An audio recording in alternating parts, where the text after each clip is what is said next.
કેમ છે વિદ્યાર્થી મિત્રો? મજામાં મજામાં કે નહીં? હું ડોક્ટર જેનિસ કાસુંદ્રા એમકેસઆર મેડિકલ કોલેજમાંથી આવું છું. અમારું હાલમાં જ એમબીબીએસ પૂરું થયું છે. અત્યારે અમારે ઇન્ટર્ન ડોક્ટર તરીકે આવ્યો છું. તો તમને ખબર છે આજે આપણે શું કામ ભેગા થયા છીએ? કોઈને ખ્યાલ છે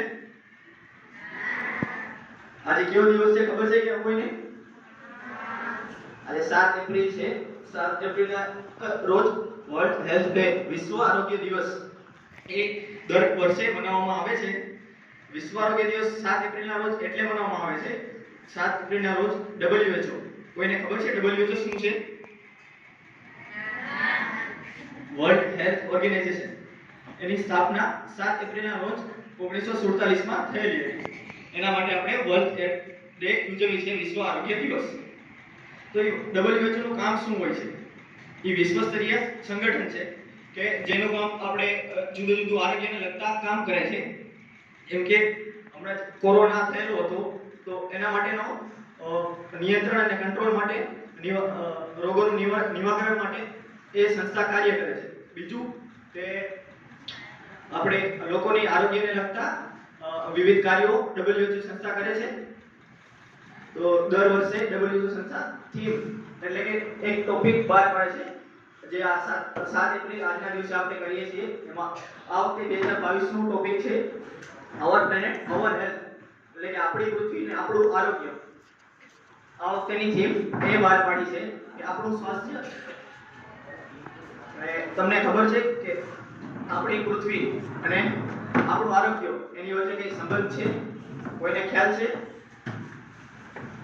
ખ્યાલ છે કોઈને?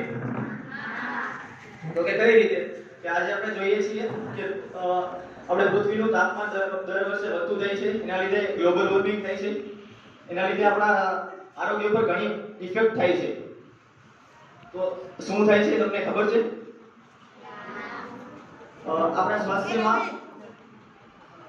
સ્વાસ્થ્યમાં હવા, પાણી, ખોરાક, જમીન, એના ઇફેક્ટના લીધે આપણા આરોગ્ય પર ઘણી ઇફેક્ટ થાય છે. તો હવે આગળનું શું શું ઇફેક્ટ થાય છે તેઓ મારા સાથીદાર ડોક્ટર દર્શ પટેલ તમને સમજાવશે. Hello, good morning students. મારું નામ ડોક્ટર દર્શ પટેલ છે. હું આજે તમારી સાથે હવા અને એના પ્રદૂષણ વિશે થોડી વાત કરવા આવ્યો છું. હવા એ આપણી તરફ ચાર તરફ ફેલાયેલી છે અને હવા વગર કોઈ માણસ જીવી નથી શકતો. અને એક વસ્તુ બહુ ચોખ્ખી છે કે જો હવાને આપણે પ્રદૂષિત કરીશું તો હવા આપણને પ્રદૂષિત કરી નાખશે. સો આજે હવાના પ્રદૂષણ વિશે થોડી વાતો કરવાનો છું. કોઈને ખબર છે કે હવાનું પ્રદૂષણ શેના કારણે થાય છે? કોઈને ખબર હોય તો પ્લીઝ હાથ ઊંચો કરીને. કોઈ હવા શેના કારણે પ્રદૂષિત થતી હોય છે? હા, તમે લોકો ભણ્યા છો પર્યાવરણ વિજ્ઞાન. હા, એક જણ હાથ ઊંચો કરીને ખાલી બેઠા બેઠા જ બોલો, ઊભા થવાની જરૂર નથી. ખાલી હાથ ઊંચો કરો એટલે શું બધાને સંભળાય. બરાબર છે, વેરી ગુડ. ધુમાડાથી, વેરી ગુડ. બીજું કોઈ? Very good. બળતણ સૌથી મોટું કારણ એ જ છે અત્યારે. હું કારણોને થોડા વર્ગીકૃત કરું. હવા પ્રદૂષિત થવાના બે કારણો મુખ્ય હોઈ શકે છે: કુદરતી કારણ અને માનવ નિર્મિત કારણ. કુદરતી કારણોની અંદર હોઈ શકે છે કે જે જ્વાળામુખી ફાટે છે, વાવાઝોડું આવવું, પરાગરજકણો, ધૂળની રજકણો, એ બધા કારણો છે. જ્યારે માનવ નિર્મિત કારણોની અંદર બળતણ, જે રીતે કીધું મિત્રોએ આપણે કીધું વાહનો, ધૂમ્રપાન પણ એક કારણ હોઈ શકે છે. એ બધા કારણો છે. તો આપણે કારણો વિશે થોડું સમજીએ અને એના કારણે શું આપણને આડઅસરો થાય છે એના વિશે સમજીએ. તો સૌપ્રથમ આપણે વાત કરીએ માનવ નિર્મિત કારણો. તો એની અંદર છે ધૂમ્રપાન. તો ધૂમ્રપાનના કારણે માત્ર ધૂમ્રપાન કરવાવાળાને જ અસર નથી થતી, એની સાથે રહેવાવાળા લોકોને પણ ખૂબ ગંભીર અસરો થતી હોય છે. તો એવું નથી કે શું લાગે તમને મિત્રો કે તમે ધૂમ્રપાન નથી કરતા તો તમને ફેફસાનું કેન્સર થઈ શકે? હા કે ના? થઈ શકે, બિલકુલ થઈ શકે. કારણ કે એ ધુમાડો ખાલી માત્ર જે ધૂમ્રપાન કરે છે એના પૂરતું જ નહીં, પરંતુ આપણને પણ ખૂબ ગંભીર અસરો કરે છે. કારણ કે ધુમાડો આપણામાં પણ જાય છે, પર્યાવરણમાં પણ જાય છે અને એ વાયુને પ્રદૂષિત કરે છે. ત્યાર પછી બીજું કારણ કહીએ તો વાહનો, જે પ્રમાણે કીધું. વાહનોના લીધે અત્યારે માત્ર મોટા શહેરો નહીં, નાના શહેરો અને ગામડાઓ સુધી પણ પ્રદૂષણ ફેલાતું રહ્યું છે. તો વાહનોનો પણ એક બહુ મોટો રોલ રહેલો છે. ત્યાર પછી પરાગરજકણો ને એ બધું કહીએ તો આજકાલની આપણે જનરેશન ગણીએ, નવી જે આપણી જે પેઢી છે, એ થોડી મોડર્ન છે અને આપણા લોકોની એનર્જી એટલી બધી નથી. સો આપણને એલર્જી નામનો શબ્દ કોઈ સાંભળેલો હશે, એલર્જી થાય છે આ તે વસ્તુ આપણે અત્યારે બહુ જ થાય છે. તો એના કારણે આપણને અસ્થમા જેવી બીમારીઓ થતી હોય છે, એના કારણે શ્વાસ લેવાની અંદર તકલીફ પડે છે. પછી જે બળતણનું કીધું કોઈ આપણા મિત્રએ, એ બિલકુલ સાચું છે કે એ અત્યારે બહુ મોટું છે. બળતણ, લાકડું સળગાવવું, તે કોઈ ફ્યુલ જે આપણે કહીએ છીએ બળતણ, વાહનોની અંદર પણ જે બળતણ સળગતું હોય છે, એ બધાના કારણે ખૂબ જ ધુમાડો પ્રદૂષિત કરે છે આપણા વાતાવરણને. અને એની વાત કરીએ તો એના કારણે આપણે ખૂબ જ ગંભીર અસરો થાય છે. શરૂઆતની અંદર એનાથી આપણે બ્રોન્કાઇટિસ નામની બીમારી થતી હોય છે. તો બ્રોન્કાઇટિસ શું છે એ હું તમને પિક્ચર દ્વારા સમજાવું. શરૂઆતના સ્ટેજની અંદર એવું થતું હોય છે એને એક જણ હેલ્પ કરો, એને પકડી રાખો અને થોડા નજીક આવી જાઓ આ બાજુ, એટલે શું સ્ટુડન્ટ્સને દેખાય. તો આ આપણું શ્વસન તંત્ર છે, આપણી મુખ્ય શ્વાસ નળી છે અને આપણા બે ફેફસા છે. આ મુખ્ય શ્વાસ નળી છે એ બે ભાગની અંદર વિભાજિત થતી હોય છે. તો જ્યારે આપણે શરૂઆતના સ્ટેજની અંદર કહીએ તો જ્યારે ધુમાડો આપણી અંદર જતો હોય છે, કોઈ પણ હવાનું પ્રદૂષણ, એના કારણે આની અંદર આ શ્વાસ નળીઓ છે એની અંદર સોજો આવી જતો હોય છે. જે પ્રમાણે તમે જોઈ શકો છો કે આ બાજુ આપણી નોર્મલ જે આપણી તંદુરસ્ત માણસની કહીએ શ્વાસ નળી એ છે, જ્યારે આ સાઈડની જોઈએ તો એની અંદરની જગ્યા ખૂબ ઘટી ગઈ છે, એની અંદર સોજો આવી ગયો છે. એના કારણે આપણે શ્વાસ લેવાની અંદર તકલીફ પડે, ખૂબ જ ઉધરસ આવી, કફ આવવું, ગળફા નીકળવા, એ બધી તકલીફો થઈ જતી હોય છે. ત્યાર પછી આ વસ્તુને આપણે જો નિદાન નહીં કરીએ તો થોડા સમય પછી એને ક્રોનિક બ્રોન્કાઇટિસ નામની બીમારી થઈ શકે. અસ્થમા છે, એમ્ફાઇસેમા નામની બીમારી છે, જેની અંદર આપણી આ જે શ્વાસ નળીઓ છે એ હંમેશા માટે પહોળી થઈ જતી હોય છે અને વાયુઓનું સરખું હવા જવા નથી થતું. એના કારણે બી આપણે શ્વાસ લેવામાં તકલીફ પડતી હોય છે. અને છેલ્લા સ્ટેજની અંદર ફેફસાનું કેન્સર પણ થતું હોય છે. આપણે જાણીને ખૂબ દુઃખ થશે કે આ જે બળતણો છે એના ગ્રહણના કારણે પૂરા વિશ્વની અંદર એક વર્ષની અંદર 43 લાખ લોકો મૃત્યુ પામે છે, જે બહુ મોટો આંકડો છે અને એને આપણે મટાડવાનું છે. તો આપણે એની પ્રિવેન્શનની વાત કરીએ તો પ્રિવેન્શન માટે વાહનો, જેમ કીધું, તો વાહનોનો આપણે ઓછો ઉપયોગ કરવો જોઈએ. જેમ નજીકના અંતરમાં જવું છે તો આપણે સાયકલોનો ઉપયોગ કરવો જોઈએ. અને દરેક પ્રકારના બળતણો છે એની અંદર વપરાતું જે દહન છે એ નથી હાનિકારક કરતું. પેટ્રોલ, ડીઝલ છે એનાથી પ્રદૂષણ ફેલાય છે, પરંતુ આપણે એની જગ્યાએ સીએનજી ગેસનો ઉપયોગ કરી શકીએ છીએ. અત્યારે તો હવે ઇલેક્ટ્રિક સાધનો પણ નીકળ્યા છે, એ પણ તમે સાંભળ્યું હશે, એનો આપણે ઉપયોગ કરી શકીએ છીએ. ત્યાર પછી બળતણની વાત કરીએ તો બળતણની અંદર આપણે અત્યારે લાકડા કે એવું નથી સળગાવવાનું. ચૂલો કે એવું સળગાવવાથી ખૂબ જ ધુમાડો થાય છે. ના કોઈ સંજોગોની અંદર સળગાવીએ તો એને આપણે ચીમની મૂકવાની છે, સીધો એને વાતાવરણની અંદર છૂટો નથી મૂકવાનો એ ધુમાડાને. એના સિવાય અત્યારે આપણે એલપીજી મળે છે, ગેસ લાઈનો આવી ગઈ છે આપણા બધા દેશની અંદર. સો એની અંદર આપણે એનો ઉપયોગ કરવાનો છે. પછી પરાગરજકણ, આ વસ્તુ શું છે એ તો તમે છેલ્લા 2 વર્ષમાં ખૂબ જ જોઈ હશે, એથી બધાએ પહેર્યું હશે, રાઈટ? સાચી વાત છે? હા. તો આનો ઉપયોગ આપણે શેમાં કરીએ છીએ? કોરોનાથી બચવા. બરાબર છે. પણ માત્ર કોરોનાથી બચવા માટે આપણે આનો ઉપયોગ નથી કરવાનો. આપણને જો કોઈ વસ્તુથી એલર્જી છે, કોઈ એવી વસ્તુ છે જ્યાં આગળ વધારે પડતી ધૂળ ઉડતી હોય છે, એવી જગ્યાએ પણ આપણે આનો ઉપયોગ કરવાનો છે, જેથી આપણે આ ગંભીર અસરો અને એનાથી બચી શકીએ. સો આ પણ એક અટકાવવાનો ઉપાય હોઈ શકે છે. અને આ વસ્તુ એક છે કે આપણા ઇન્ડિયામાં અત્યારે 5મો ક્રમ છે સૌથી પ્રદૂષિત વિશ્વની અંદર જે દેશો છે એમાં આપણો ભારતનો 5મો નંબર આવે છે. સો આપણે થોડા પ્રયત્નોથી આપણે બધા, કારણ કે તમે બધા દેશનું ભવિષ્ય છો, સો આપણે પ્રયત્નો કરવાના છે દેશના પ્રદૂષણને અટકાવવા માટેના અને દેશને હેલ્ધી બનાવવાનું છે, તંદુરસ્ત બનાવવાનું છે. Thank you.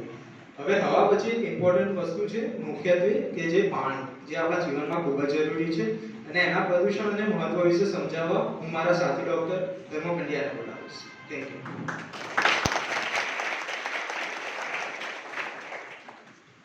નમસ્કાર મારા મિત્રો. ડોક્ટર દર્શ પટેલે આપણે હવાના પ્રદૂષણ કારણે જે તકલીફો પડી શકે અને આપણે એમને કઈ રીતે પ્રિવેન્ટ કરવું જોઈએ એના વિશે ડોક્ટર દર્શ પટેલે કીધું. હું અહીંયા કહેવાનો છું પાણી વિશે. એટલે પાણીના પ્રદૂષણના કારણે આપણે કઈ તકલીફો થઈ શકે છે અને આને આપણે ના થાય એના માટે આપણે કયા કદમ લેવા જોઈએ જેનાથી એ રોગ થઈ ન શકે. હવે પાણીનું ઇમ્પોર્ટન્સ અથવા પાણી કેટલું જરૂરી છે આપણે એ તો કહેવાની જરૂર છે જ નહીં. આપણે સવારે ઉઠીએ ત્યારથી લઈને પાણી આપણે વાપરીએ છીએ, નાહવા ધોવામાં, ખાવા પીવામાં, આસપાસ ઘરની સાફ સફાઈમાં પાણીનો વપરાશ ખૂબ જ થતો હોય છે. એટલે પાણી જો અશુદ્ધ હશે તો એનો સીધો અસર આપણા સ્વાસ્થ્યને થઈ શકે છે. એટલે આપણે પાણી ચોખ્ખું રહે એની પૂરી કાળજી લેવી જોઈએ. હવે આગળ વધી એની પહેલા હું કહું કે આપણે પાણીના સોર્સ એટલે પાણીના સ્ત્રોત એ કયા કયા હોય છે? જેમ કે ઉદાહરણ એક નદી, નદીથી આપણે પાણી મળે છે. બીજા કયા કયા હોય શકે છે? હા, ઝરણું હોય શકે. બીજું કૂવો. બરાબર, સરસ. પછી બીજું બહુ સરસ, વરસાદ હોઈ શકે છે. પછી હેન્ડપંપ હોઈ શકે છે, તળાવ હોઈ શકે છે. એ બધા પાણીના સ્ત્રોત છે. હવે પાણીના સ્ત્રોત આપણે પાણી જ્યારે લાવીએ ત્યારે પાણી ગંદુ પણ હોઈ શકે અને ચોખ્ખું પણ હોઈ શકે છે. આપણને લાગે કે આ ચોખ્ખું દેખાય છે પણ અસલમાં એ ચોખ્ખું હોઈ શકતું નથી. એમાં અમુક સૂક્ષ્મ જીવો હોય છે જે આપણે રોગો કરી શકતા હોય છે. ઘણા બધા રોગો કરે છે. એમને કહીએ છીએ ઇંગ્લિશમાં વોટર બોર્ન ડિસીઝ એટલે પાણીજન્ય રોગો, જે ગંદા પાણીના લીધે આપણા સ્વાસ્થ્ય ખરાબ કરી શકે છે આપણું. તો એમાં કયા કયા રોગો આવે? તો ટાઇફોઇડ આવે, કોલેરા આવે, કમળો આવે, ઝાડા ઉલટી થઈ શકે, પેટમાં દુખાવો, એવા ગંભીરાણા રોગો થઈ શકે છે. હવે આટલા રોગો વિશે કીધું. હવે મને કહો કે આપણે રોગ થાય એને મટાડીએ એ વધારે સારું કે આપણે રોગ થાય જ નહીં એ વધારે સારું? રોગ થાય નહીં એ જ વધારે સારું. રોગ થયા પછી આપણે શરીરમાં તકલીફો પડે, ડોક્ટરને બતાવતા જવું પડે, દવાઓ લેવી પડે, એ બધી. એના કરતાં રોગ થાય જ નહીં એ સૌથી વધારે સારું. તો એના માટે આપણે બહુ મોટા નહીં, આપણે નાના નાના જ કદમો લેવાના છે જેથી આપણે પાણીને સ્વચ્છ રાખવાનું. આપણો મેઇન નિયમ એ જ હોવો જોઈએ કે પાણીને સ્વચ્છ રાખવાનું. તો એમાં કયા કયા નિયમો છે? ધારો કે તમે કૂવામાંથી પાણી લાવો તો એ કૂવો જમીનના લેવલ ઉપર ના હોવો જોઈએ. કૂવાની આજુબાજુ દિવાલ હોવી જોઈએ મિનિમમ 2 કે 3 ફૂટ જેટલી. તો આની આજુબાજુ ધૂળ હોય એ કૂવામાં ના જઈ શકે. બરાબર? કૂવા ખુલ્લું રાખવું નહીં, કૂવાને હંમેશા ઢાંકેલું રાખવું જોઈએ. કૂવાની આજુબાજુનો જે એરિયા હોય એને આપણે સ્વચ્છ રાખવો જોઈએ. બરાબર? ગંદકી ના હોવી જોઈએ આજુબાજુ. હેન્ડપંપ હોય તો હેન્ડપંપ બી એક ચોખ્ખી જગ્યાએ રાખવો જોઈએ.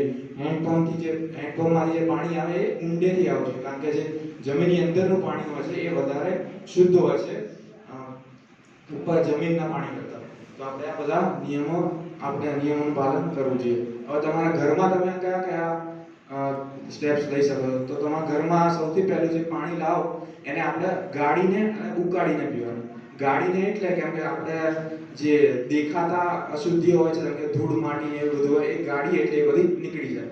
અને ઉકાળવાનું એટલે કેમ કે જે સૂક્ષ્મ જીવો હોય છે એ અંદર રહી ગયેલા છે, એ ગાળવાથી જતા નથી. તો એ બધાનો નાશ થાય એટલે આપણે પાણી ઉકાળીને પીવાનું. તો ગાળીને અને ઉકાળેલું પાણી પીવાનું ઘરેથી.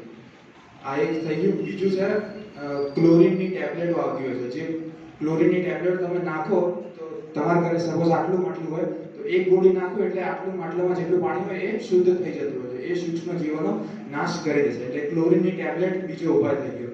ત્રીજો ઉપાય છે કે આપણે માટલામાંથી પાણી પીએ તો ડાયરેક્ટ હાથ નાખીને ગ્લાસથી પાણી નહીં લેવાનું, ડોયો વાપરવાનો અથવા તો જે ચકલીવાળા માટલા આવતા હોય છે એમનો ઉપયોગ કરવાનો. એટલે આપણા હાથ પણ આપણા ગંદા હોય છે કારણે અમુક વખત. તો એના લીધે આપણે કોઈ પણ પાણી અશુદ્ધ ના થઈ શકે એનું ધ્યાન રાખવાનું. આટલું થઈ ગયું. બીજું છે એક એક્વાગાર્ડ, આરો જે આવતું હોય છે. હવે તો ખાસી બધી જગ્યાએ આરો અવેલેબલ, તો આરો નખાઈ શકો છો તમે તમારી જગ્યાએ. એનાથી એકદમ શુદ્ધ પાણી આવી શકે છે.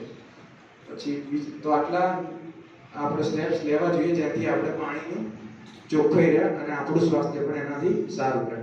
તો આટલું હતું પાણી પ્રદૂષણનું.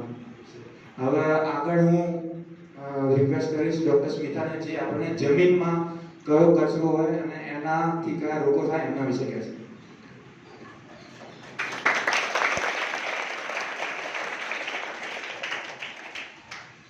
ગુડ મોર્નિંગ આદરણીય શિક્ષકો, વાલા વિદ્યાર્થીઓ અને ઉપસ્થિત સર્વજનો. મારું નામ સ્મિતા ભાગોળ છે અને હું એમકેસર મેડિકલ કોલેજમાંથી આવું છું અને હું ઇન્ટર ડૉક્ટર તરીકે ત્યાં સેવા બજાવી રહી છું. અને આપણા આજના ટોપિક અવર પ્લેનેટ અવર હેલ્થમાં મારો વિષય છે ડોમેસ્ટિક વેસ્ટ મેનેજમેન્ટ, એટલે કે કચરાનું વ્યવસ્થાપન. કચરો એટલે કયો કચરો? આપણા ઘરનો કચરો, જેમાં આપણે કાગળ, નોટબુકના વેસ્ટ કાગળ, પછી પુઠ્ઠા, પ્લાસ્ટિક, દૂધની થેલીઓ, બગડેલા શાકભાજી, ફળ ફૂલોના છોતરાઓ અને બીજા વગેરે ખાદ્ય સામગ્રી એમાં આવે છે. અને તમને ખબર છે કે આપણે દરેક એક દિવસમાં કેટલો કચરો ઉત્પાદન કરીએ છીએ? 400 ગ્રામ જેટલો આપણે એક દિવસમાં કચરો ઉત્પાદન કરીએ છીએ. તો આ બધું, અને આપણે આજુબાજુ જોતા જઈએ ગમે ત્યાં કચરો પડેલો છે, તો ત્યાં આપણે આમ જો ગમે ત્યાં કચરો ફેંકી દઈએ તો પછી ત્યાં માખીઓ મચ્છરો તમે જોવો જ છો ને આગળ આજુબાજુ કેટલી બધી માખીઓ મચ્છરો હોય છે.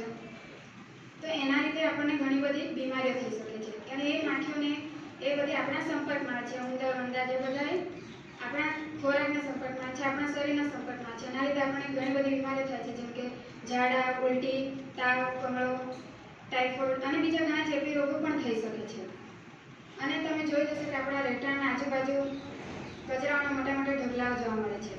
ત્યારે એ ઢગલામાંથી એકદમ માથે ચડી જાય દુર્ગંધ આવતી હોય છે. તો તમે એને અટકાવવા શું કરશો કે ગમે ત્યાં કચરો ના ફેંકાય જાય, ફેંકીએ કચરો તમે ક્યાં નાખશો? બરાબર ને? તો મ્યુનિસિપલ કોર્પોરેશન દ્વારા કચરાને બે રીતે જુદા પાડ્યા છે, સૂકો કચરો અને ભીનો કચરો. આ રીતે તો સૂકા કચરાને આપણે ભૂરા કલરની કચરા પેટીમાં નાખવાના છે, બ્લુ કલરની, જેમાં આપણે કાગળ જેમ કે નોટબુકના બગડેલા કાગળને પછી કાર્ડબોર્ડને પ્લાસ્ટિકને બધું પેકેટને બધું એમાં નાખી શકો છો. જ્યારે ભીનો કચરો એટલે કે બગડેલા શાકભાજી, ફળોના છોતરા અને બીજા ખાદ્ય સામગ્રી બધા આપણે લીલા કલરની કચરાપેટીમાં નાખવાના છે. તો તમે બધા કરશો ને? અને સ્કૂલમાં પણ એવી રીતે તમે અલગ અલગ કચરાપેટીનું કરશો ને, કંઈ પણ રીતે કલર કરીને કે ગમે તે કચરાપેટી લાવીને તમે અલગ અલગ નાખશો ને, સૂકો કચરો અને ભીનો કચરો અલગ રાખશો ને. હવે તો અહીંયા કોર્પોરેશન દ્વારા કચરા ગાડી પણ આવતી હશે, તો એમાં પણ એ રીતે જ અલગ અલગ કચરો નાખવાનો છે. અને તમને થતું હશે કે આનું મહત્વ શું છે અલગ અલગ કરવાનું? તો એનું મહત્વ એ જ છે કે આપણે એનો અલગ અલગ રીતે ઉપયોગ કરી શકીએ છીએ. જેમ કે સૂકા કચરામાં આપણે 3 R છે, જેને આપણે રીયુઝ, રિડ્યુસ અને રિસાયકલ. તમારે આવતું હશે ને, હમણાં તો 6ઠામાં પાઠ પણ છે કદાચ, કચરાનો સંગ્રહ અને નિકાલ કરીને આવે છે ને. હા, તો એમાં રિસાયકલ એટલે શું સમજો છો તમે? એટલે પ્લાસ્ટિક જેવા કચરાનું તમે પુનર્નિર્માણ કરી શકો છો, એના જેવી બીજી વસ્તુ એમાંથી તમે બનાવી શકો છો. અને કાગળ જેવા કચરાનો તમે ફરીથી ઉપયોગ કરી શકો છો અલગ અલગ રીતે. અને રિડ્યુસ એટલે કે ઘટાડો. તો એ કઈ રીતે ઘટાડો તમે? તો તમે બજારમાં જાઓ છો તો શાકભાજીઓ ખરીદવા જાઓ છો તો ત્યારે પ્લાસ્ટિકની થેલીઓ લેવા કરતાં ઘરેથી સુતરાઉ કાપડની થેલીનો ઉપયોગ કરવાનો.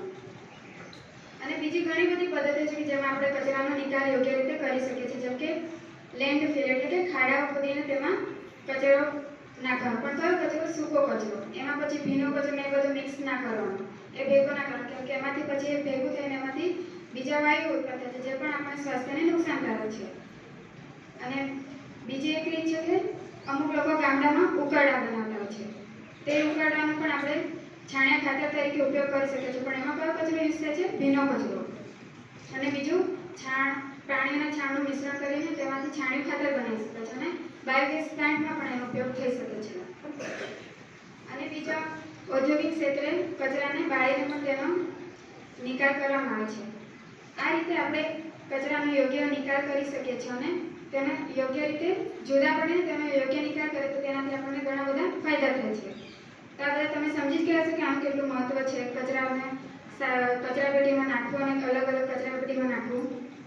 હા ને? હા, તો તમે તમારા ઘરે મિત્રોને બધાને સમજાવશો ને, આની જાગૃતતા લાવશો ને કે કચરો અલગ અલગ નાખવો.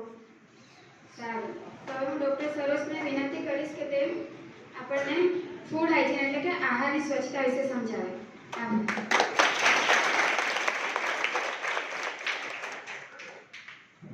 હેલો મિત્રો, મારું નામ સરોજ પઠાણ છે. હું ઇન્ટર્ન ડૉક્ટર તરીકે સેવા આપું છું વેંકટેશ્વર મેડિકલ કોલેજમાં. અને અહીંયા હું તમને આહારની ચોખવટ અને સ્વચ્છતાની વિશે જાગૃત કરવા માંગુ છું. આહારની જે ચોખવટ છે એનો જે પ્રાથમિક લક્ષ્ય છે એ છે કે તમને જે ખોરાકજન્ય રોગો હોય છે, આહારજન્ય રોગો હોય છે, એનાથી બચાવવા માટે, અને જે ફૂડ પોઈઝનિંગ થતી હોય છે એનાથી બચાવવા માટે એ બહુ જ જરૂરી છે.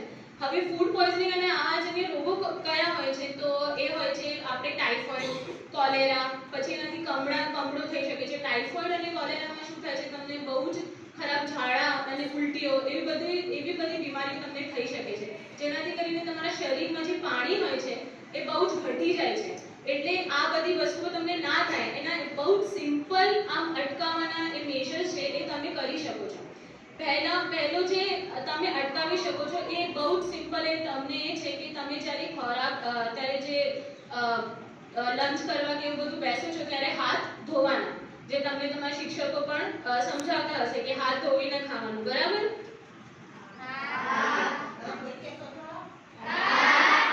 ઓકે. અને બીજું, તમારી મમ્મી શાકભાજી ને ફળો લાવે છે ને ઘરમાં? તો લાવીને સૌથી પહેલા શું કરે છે? ધોવે છે. બરાબર. સાફ પાણીમાં ધોવે છે ને? હા. તો એ બહુ જ વેરી ગુડ. તો એમાં શાકભાજી ને ફળો જે બી તમે લાવો છો એને ધોવાનું, કારણ કે એમાં જે જંતુનાશક દવાઓ નાખેલી હોય છે ને એ આપણા શરીરને બહુ જ હાનિકારક હોય છે. તો એને સાફ પાણીમાં પહેલા ધોવાનું અને સરખી રીતે રાંધવાનું. જે તમે ખાઓ છો ખોરાક એ બહુ સરખી રીતે રાંધેલું હોય છે? અને બીજું એ કે તમે જે કચુંબર ખાઓ છો એ જ્યારે ખાઓ છો એની પહેલા તમારે જે ધોવાનું જે પ્રોસેસ છે બહુ જ મહત્વપૂર્ણ છે, કારણ કે પછી એ રાંધેલું તો છે નહીં, તો એમાં જે જંતુઓ હોય છે ને એ તમારા ડાયરેક્ટ શરીરમાં જશે અને પછી બધા રોગ થશે. કચુંબર પહેલા ધોવાનું છે. કચુંબર પહેલા ધોવાનું. બીજું મમ્મી કે તમે કોઈ બી બધું એ તમે જગ્યાએ રાખવાનું. ચોખ્ખી ઉંદરડાઓ કે કોકરોચ એ બધું એવા બધા એનિમલ્સ ના હોતા હોય, એવા બધા રોગો હોતા હોય, તો ચોખ્ખી જગ્યા અને ઢાંકી રાખવાનું. એ સૌથી મહત્વની વાત છે. તો 3 થઈ ગયા. પહેલું આપણે ધોવાનું,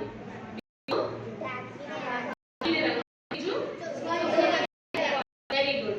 હવે બીજું છે કે તમારે જે દૂધની મિલ્ક જેને કહેવાય છે દૂધની ચોકલેટ.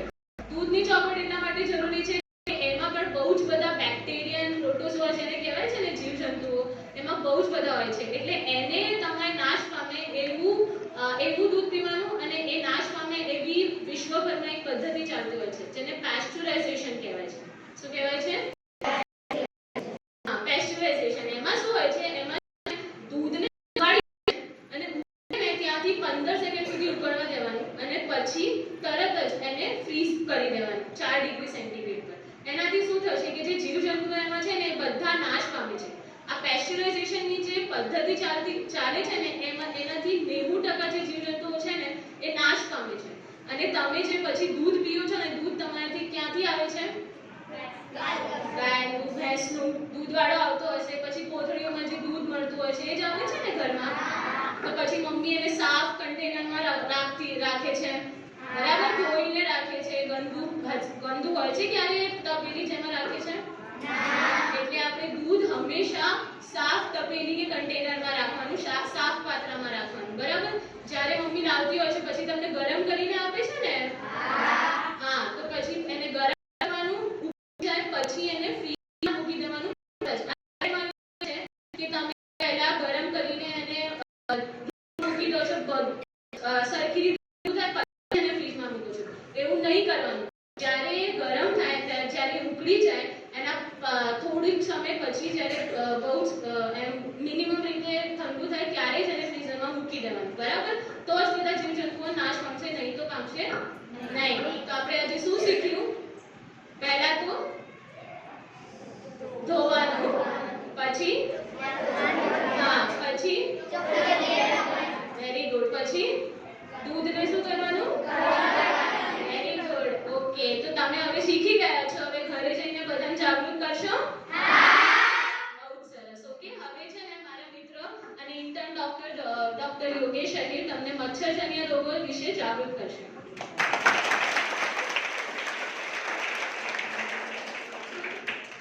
નમસ્કાર મિત્રો, મારું નામ ડોક્ટર યોગેશ છે અને હું એઝ ઇન્ટર્ન તરીકે ડોક્ટર એમકેસા મેડિકલ કોલેજમાં સેવા કરી રહ્યો છું.